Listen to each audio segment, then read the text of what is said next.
हामीसँग हुनुहुन्छ प्रीति राई साथै हाम्रो अनिता स्नेत बहिनी।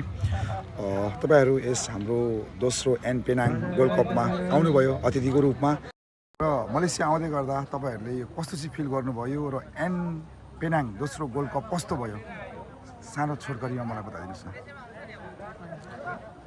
एकदमै एक्साइटेड थियौँ हामी पहिला चाहिँ अब मलेसिया आउनु पाउँदा र तपाईँहरू जुन पेनाङ एफसीले हामीलाई बोलाइदिनु भयो त्यसको लागि पेनाङ एफसीका आदरणीय दाइ अङ्कित थापा र उहाँको सम्पूर्ण टिमलाई पनि धेरै धेरै धन्यवाद दिन चाहन्छु। र हामीले सोचे भन्दा पनि एकदमै धेरै भयो, राम्रो भयो गेम चाहिँ। किनभने अब अडियन्स जति पनि दर्शकहरूले स्टार्टिङदेखि नै मैले पनि लास्ट इयर गेम हेरेको थिएँ, त्योभन्दा पनि एकदमै धेरै सपोर्ट गरेको देखेर त्यतिकै धेरै दर्शकहरूको पनि उपस्थिति थियो। त्यही भएर चाहिँ एकदमै धेरै खुसी लाग्यो र सबै टिमलाई चाहिँ एकदम थ्याङ्क यू भन्न चाहन्छु।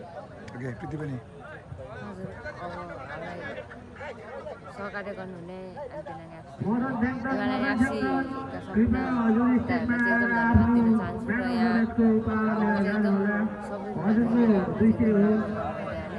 र यो गेमको लेभल पनि एकदम राम्रो रहेछ भन्ने चाहिँ हामी फिल गर्नु। जुन चाहिँ दाइहरूको गेमहरू चाहिँ काम गरेर पनि यति लेभलमा दाइहरूले खेल्नु भएको छ, मलाई चाहिँ एकदमै राम्रो लाग्छ।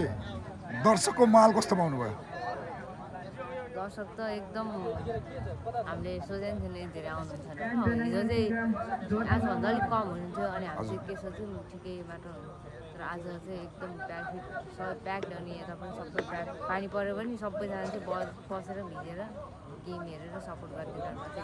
त्यही माथि एकदमै धेरै प्यासनमा हुनुहुन्थ्यो क्या दर्शकहरू। यस्तो पानी आइरहेको थियो तर पनि एकदमै धेरै प्यासनमा बसेर होइन फाइनलसम्म नै त्यति धेरै अब यति टाइम भइसक्यो तर पनि उहाँहरूको उपस्थिति देखेर चाहिँ एकदमै धेरै हामी आभारी छौँ। Thank you so much. हजुरहरू आइदिनु भयो हाम्रो पाहुनाको रूपमा, धेरै धेरै धन्यवाद छ हजुरहरूलाई। Thank you so much.